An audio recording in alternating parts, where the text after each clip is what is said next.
Hey guys, it's Rose back again with part 3. If you haven't seen parts 1 and 2 yet, make sure to check them out in the description below. Don't forget to subscribe and let's dive in.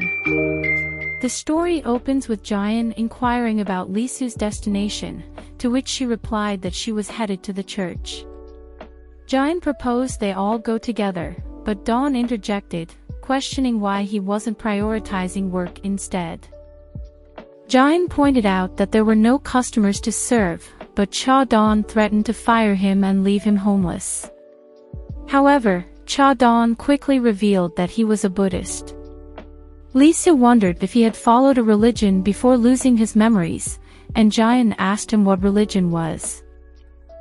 Dawn then asked Jain if he believed in God, to which he replied that he wasn't sure. When asked if he was an atheist, Jain didn't even know what the word meant. Lisu explained that atheists were people who believed that God didn't exist. However, Jain confidently stated that he was sure that God existed because everything is just too perfect. Both Lisu and Dawn were amazed by his answer. Even though Jain had lost millions of years of memories on Earth, he still had a feeling that he was certain. The world around us is too perfect. There's no way they would allow the perfect balance of this world to be ruined. Tornadoes, hurricanes, earthquakes, hail, and other natural disasters. What, that not enough? A being created to maintain that balance. A being born with the sole purpose of survival. The survival instinct of said being is to drive humanity to extinction. There are only two beings on Earth who have the same purpose. One of these is trapped, and the other doesn't remember himself. These two will eventually cross paths with each other. What would happen then? No one could have predicted it. Early in the morning, Dawn was fuming with anger because Jain had not cleaned the room where he was staying. He could see all the mess around the room and it made him even more irritated. But Jain, with her cute face, just stared at him, almost as if she was unaware of the situation. Answer when someone is talking to you, Dawn said sternly, trying to get Jain to take him seriously. Jain simply replied with an innocent okay, but didn't move a muscle. He ordered Jain to get up and start putting all the boxes in the room on one side. When Jain asked if there were a lot of boxes and what was inside of them, Dawn responded with annoyance, saying they were books. She added that the coffee shop used to be a book cafe, but no one read the books, so they decided to remove them since they only took up space. Dawn then checked how Jain took care of a customer, and she gave him a score of 90%, saying that he lacked something and suggesting he try smiling. Suddenly, two customers entered the cafe, and Jain greeted them with a sparkling smile, making them flutter. Meanwhile, Lisu was jogging and arrived at the cafe, confused and curious why there were so many customers. She saw Jain serving the customers with a smile, and her curiosity became stronger. As night fell, the cozy little cafe had closed its doors for the day. Dawn laughed so hard that she shouted, 775000. Her joy was infectious, and she turned to Jain, who had been the main attraction of the day. Jain's charming smile had drawn customers in droves, and Dawn praised him, saying that they wouldn't stop coming if he continued to light up the room like that. Jain playfully complained that his face hurt, but Dawn encouraged him to keep smiling, telling him it was worth it. Lisu smiled while looking at Jain and Dawn. Dawn asked why Lisu came without warning, and Lisu said she was just checking on Jain while she was out for exercise. Jain was still holding his face, and Dawn told Lisu not to worry since he was getting used to things there. Lisu then invited them for a drink, but Dawn refused because she had a date. Lisu looked down and said, "Oh, guess not then." Jain suddenly said, "What about me? I don't have anything planned." As the night wore on, Lisu and Jain found themselves at a local drinking spot. Lisu asked Jain what he wanted to drink, soju, beer, or somek. Jain admitted that he wasn't sure if he had ever tried any of them before. With a sly smile, Lisu assured him that he had definitely tried them before and that she would make him an amazing drink. Lisu handed Jain a full glass of the drink she had concocted and encouraged him to try it. As he drank it down, his face contorted into a grimace. Lisu asked him if it was good, and Jain replied that it was too bitter. He innocently asked why people drink it. Lisu replied that people drink to get drunk. When Jain asked what happens when you get drunk, Lisu explained that in her opinion, the world is harsh and you need to be hard and cruel to survive. However, when you get drunk, you become softer and show your true self. As they parted ways, Jain joked that Lisu's earlier explanation about getting drunk was a lie, as everything seemed squiggly to him. Lisu laughed and wished him a safe journey home. Jain was concerned about Lisu walking home alone and insisted on walking her home. Lisu was flattered by his concern and teased him about his chivalrous behavior, asking where he had learned it from. Jain remembered the book he had read, Manners Mocketh Man. As Lisu and Jain were walking, they stumbled upon a beautiful firefly. Lisu was fascinated, as she had never seen one before. Jain asked if she liked it, to which she replied with a resounding yes. As they were staring at the firefly, Jain unconsciously copied its power to glow light, and Lisu was shocked to see him glowing. Jain then asked Lisu if she liked him too and if he was pretty. Lisu was so scared that she shouted and ran away. Jain was confused and shouted after her, but then noticed that Lisu was running towards a cliff. Despite her fear and resistance, he tried to warn her about the cliff, but it was too late, and she fell down. Lisu thought that she was going to die, but then Jain remembered a book he had read about cheetahs. He ran as fast as a cheetah, caught up to Lisu, and jumped onto the cliff to save her. He saw that she was scared and crying, so he dashed into the air using his power, landed on the ground, and caught her. He then asked her if she was okay, blushing and relieved. Lisu was confused and blushing while crying and shaking. The scene opens at a top-secret research facility where Lisu works, struggling to stay awake after a wild night out. As he looks on, the researchers introduce a strange creature they call steer, which has the remarkable ability to regenerate its body parts if cut off. The team has managed to reproduce 14 of these creatures from portions of the main body, leaving everyone questioning whether they are separate beings or just extensions of the original creature. The lead researcher shows off a small bottle of sulfuric acid. While it's a strong acid that produces heat when mixed with water, it does not affect the steer. However, when the acid is poured on the creature, it reacts strongly and even triggers a reaction in the other reproduced bodies. The researchers are left scratching their heads, and Lisu can't help but wonder how this is all possible. Later on, Lisu asks the lead researcher a question that's been on his mind: can a human being glow like a firefly? The researcher dismisses it as the ramblings of a hungover woman, but Lisu persists with his questioning. He asks, but what if? On the off chance.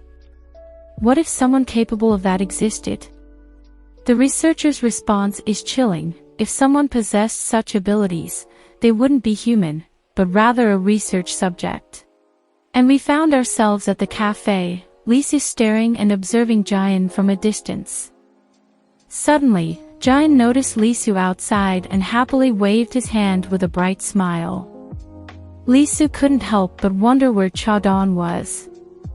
Jain thought his date went well because she went to meet that guy again. However, the mood takes a sudden turn when Lisu stares at Jain and asks if he remembers what happened the night before. Jain responds with a nonchalant "yesterday." But Lisu isn't having it and tells him not to pretend that he doesn't know. He was glowing, and Jain interrupts with an "oh, that." He explains that he doesn't know, but he found out that he could become anything. "Isn't that cool?" he asks with a smile. Lisu's expression turns mad and confused as he asks Jain if he can become anything else, what else he can do. Jain looks up, thinking hard, and suddenly remembers a vague memory from his childhood. "Human extinction," he says with a smiling, scary face. Lisu is shocked by the statement. Suddenly, Jain snaps back and asks, "Huh? What did I just say?" Lisu responds with a serious face, "Human extinction." Jain seems surprised that he said that and admits that he didn't even realize it. Something feels off, and both Lisu and Jain agree. Lisu smacks the table and declares, "That's why we'll figure it out together." He then hands over a paper to Jain, who asks, "What is this?" Lisu explains that it's an agreement to research Jain. All Jain has to do is sign it. Lisu assures Jain that nothing dangerous will happen, and if he doesn't like it, he doesn't have to participate. Jain signs the paper, saying that he will do whatever Lisu says. Lisu smiled. As Cha-don walked into the cafe, he noticed that his friend Jain was looking tired and down. His usual welcoming smile was missing, and this made Cha-don quite worried. He rushed over to Jain and asked him what was wrong, his voice filled with concern. Jain recalled the things that Lisu had done to him every night, such as injecting him with something and putting a device in his mouth in the lab. Lisu, on the other hand, was lying on his bed, lost in thought. He remembered the time Jain said, "human extinction," and the sound of his voice echoed in his mind. He couldn't help but wonder if Jain even realized the weight of those words and if they were somehow connected to Jain's past before his memory loss. Lisu's co-worker shared that the test result belonged to a healthy young man. Lisu was confused and asked if that was it. The co-worker was also perplexed and asked if there was supposed to be a different result. As Lisu left with a smile, he was still confused by the result, which didn't make sense to him. As Lisu walked down the hallway, she passed by the room where the steer were being kept. Suddenly, the steer reacted to Jain's blood sample and went wild, causing the glass container to break and the steer to fall to the floor. At the same time, in a nearby cafe, Jain became furious and had a bad feeling. Cha-don, confused, called out to him and asked what was wrong. Back at the lab, the lead searcher asked the other guy what he did, as he was the closest one to the steer before the incident happened. The other researcher apologized, saying he didn't do anything. The lead researcher noticed that the steer was dying and asked the other guy to get another tank. However, the steer suddenly bit his left hand, and soon after, it died. The lead researcher felt strange on his left arm where the steer had bitten him. Meanwhile, Lisu heard the noise and opened the door, asking what was happening. She found the chief or lead researcher on the floor with a bubble in his mouth. Lisu quickly called 911. Suddenly, the chief saw the blood that Lisu was holding and stood up like a zombie, running toward her. However, Jain arrived just in time and held the lead researcher's head, smacking it on the floor to block him from going toward Lisu. Lisu was scared and confused and asked Jain what he was doing. Jain faced her with a worried expression and asked if she was okay. The other researcher thought to himself, is he his boyfriend? He then noticed that he also had a small wound and that he got it when the lead researcher pushed him. Outside the facility, the ambulance was taking away the chief's body. Lisu asked Jain how he knew where she was. Jain said he wasn't sure, but he knew that the place wasn't safe. He told her to trust him and dragged her to go with him. Lisu was confused and asked what was wrong with Jain. He replied that it was hard to explain, but the place was dangerous, and he had a bad feeling. He then asked Lisu politely if she could trust him just this one time. As they drove away, the sunset was beautiful, and Jain thanked Lisu for listening to him. She told him that the test results were out, and they were all normal. However, his cognitive ability was completely out of the ordinary, and his sensory results were abnormally high. With a serious look, Lisu asked Jain if he liked him, to which Jain replied without hesitation that he did. However, when asked about his feelings towards others, Jain admitted to not caring much, and Lisu pointed out that he hated others. Meanwhile, at the hospital, the chief became aggressive and bit the doctor's hand. However, he suddenly snapped back to normal and asked for forgiveness. The doctor said that there was nothing wrong with him, but the chief knew that his consciousness was slipping in and out, and he suspected that it was because of the steer. He knew he needed to go back to the lab to confirm it himself. Back at the lab, the other researcher was bitten by a mosquito. Lisu turned to Jain and voiced her observation that he seemed to lack empathy for others. She speculated that it might be due to some past trauma before he lost his memory. Jain struggled to understand what she was trying to convey. However, Lisu reassured him that it was a problem that could be overcome. But then, out of nowhere, Lisu asked Jain what the reason behind his affection for her was. Taken aback, Jain was momentarily silent. As Lisu spoke about his hatred for humans, Jain realized that he shared similar feelings. Humans were both unique and alike, but he couldn't remember why he felt so resentful toward them. Now, Lisu and Jain were on the beach. Jain turned to Lisu and asked if he wanted to know why. Lisu nodded eagerly, and Jain used his power to control the water. As she did, Lisu noticed that the fish seemed to be following Jain's orders. Suddenly, Jain created a huge wave in front of them, causing Lisu to gasp in shock and fear. Jain chuckled and asked if he wanted to get on, placing a wooden board on the wave for Lisu to ride with her. Lisu was crying and scared, holding on to Jain tightly and begging her to let him down. Jain told Lisu that he was afraid because he was resisting and urged him to relax and embrace the feeling. As they rode the wave, they saw a beautiful sunset in front of them. Lisu was amazed by the view and stared at it with tears in his eyes. He even shouted and waved his hand while smiling. After arriving on the island, Lisu realized that there was no phone signal. He lay on the sand and thanked Jain, saying it was the best time he had ever had. Meanwhile, back at the hospital, the chief felt that the steer's main body wasn't dead and was alive inside his body.